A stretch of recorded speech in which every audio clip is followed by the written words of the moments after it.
Hey y'all, I'm back with another video. Today I'm going to be talking about how I graduated early. This would be for students in high school, or even if you're in college and you're just trying to see what it would be like to graduate early.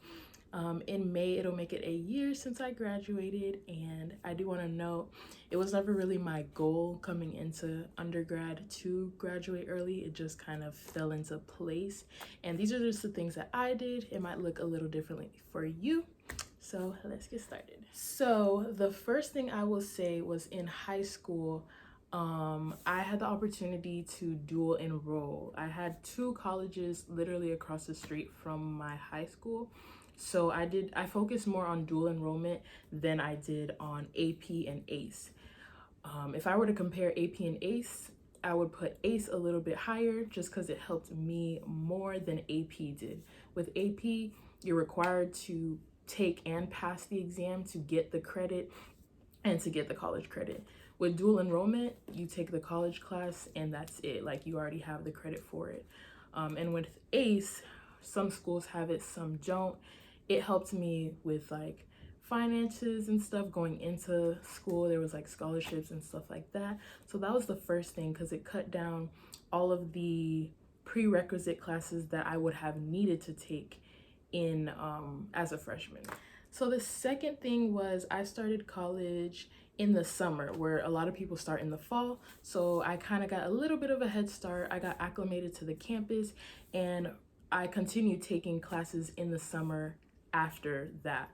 So it kind of always pushed me a little bit ahead, because with the summer, you have, multiple semesters within a summer. There's a summer A, there's a summer B, there's a summer C. So you can take 2 classes in summer A, 2 classes in summer B, and maybe 1 class in summer C.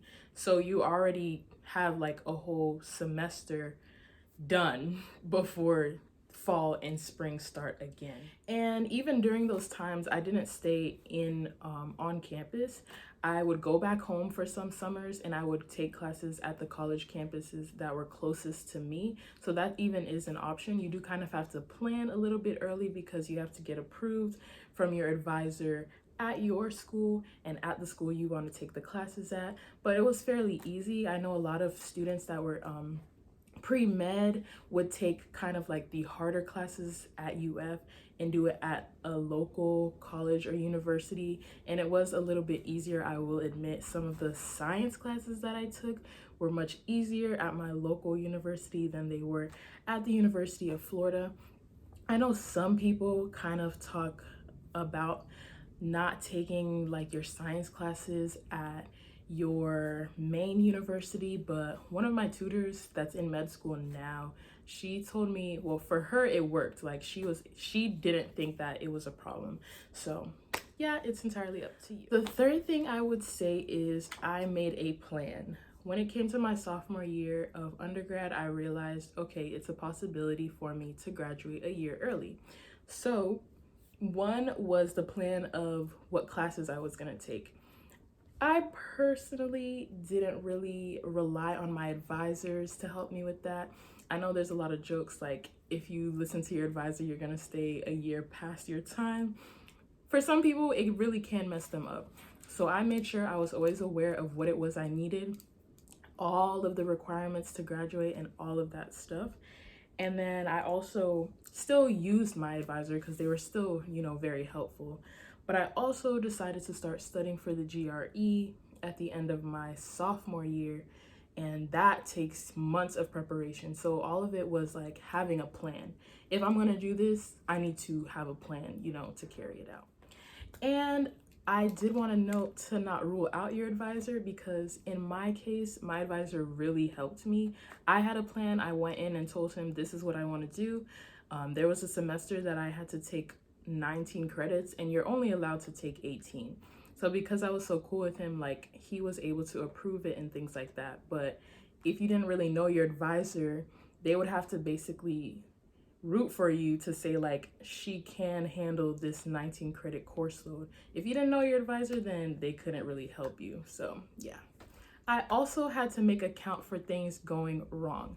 If I failed a class, I know you don't want to think that you're going to fail a class, but I remember failing class by point something, didn't think it was gonna happen. I had a plan, and because I knew that I left room for error, I was able to retake the class without having any issues. My sophomore year is also when I started exploring different post-grad options. So you do want to think about, why do I want to graduate early? If I graduate early, what am I going to do with that time? So during that time, I was just literally researching. Like, I didn't want to go back to school right away, but I was like, I want to do something with my time. So that's when I learned about the Peace Corps, and that's when I learned about so many different options that I really didn't know about coming into college. When I knew I wanted to graduate early and I had a plan, that's when I started kind of making mentors that were older than me. I had a mentor that was in grad school at the time. She was able to set me up with literally all of the study supplies that I needed for the GRE. She gave me advice on like what it was that I needed to, like what score I needed, how to study, different things of that sort. She also helped me find a letter of recommendation. Because I had only been at UF for 2 years, it was kind of hard to have already established a relationship like with professors and things of that sort. So she was able to help me maneuver, getting a professor's letter of recommendation, getting an advisor's recommendation, things like that. And she also told me about different programs, like I mentioned. I did a lot of research on my own, but there was a lot of things that I still didn't know about. She was able to literally tell me about so many fellowships and just different things that you're able to do that I would not have learned if it wasn't for speaking to other people that were older than me. So yeah, that's all I really did to help me graduate a year early. I do want to note, if you are thinking about it, please really think about why you want to do it and what you're going to do during that time. So I thought I had my post-grad plans figured out until the pandemic happened and they were completely pushed back.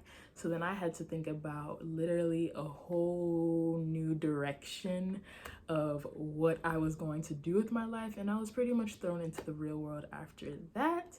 So yeah, really think about, if I graduate early, what am I going to do? And I'm so young, so it's like, what do I do? You can do anything, but it's like, what am I going to do? So I hope y'all enjoyed this video. If you have any questions, please let me know. And I can come back with more videos about undergrad, how I survived and all of that stuff. So just let me know. Bye.